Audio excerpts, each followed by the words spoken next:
Welcome back to FOXSOUL's Black Report. Well, a California court overturned a murder conviction because of a new law limiting the use of rap videos as evidence. Travonvenable Sr. was sentenced to 129 years to life for a 2019 drive-by shooting, but the court found the rap video presented as evidence was prejudicial. Now, the new law requires courts to balance the value of creative expression against the danger of undue prejudice.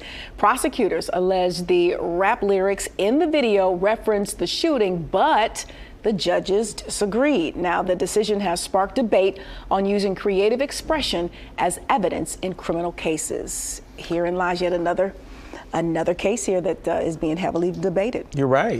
And you know, folks that are part of the creative community are saying, wait a minute, you know, a big part of our work is using our imagination, right? And just because we may rap about things, just because there might be certain lyrics that may sound real or feel real, doesn't mean, you know, that they are real. And they shouldn't be used as evidence against us in the court of law. But I think folks on the other side of the argument are saying, but when it plays out in real life, and you know, you go back and you listen to the lyrics, and then something very similar or exactly the same thing happens in real life, I can see why they would lean on these lyrics to sort of kind of prove a case.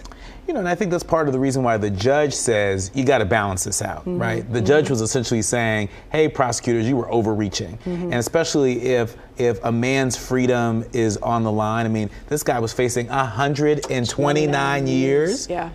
I mean, under the jail, right? And so anybody that's looking to face that kind of time, you know, you should make sure that I's are dotted and T's are crossed. And if there's reasonable doubt that, you know, maybe he didn't do it, maybe he was just, you know, rapping about it, but he wasn't about that life, then that needs to be taken into account. And thank goodness there was a law that was passed in California that was signed into law by Governor Newsom at the top of 2022 that saved him from 129 years in prison.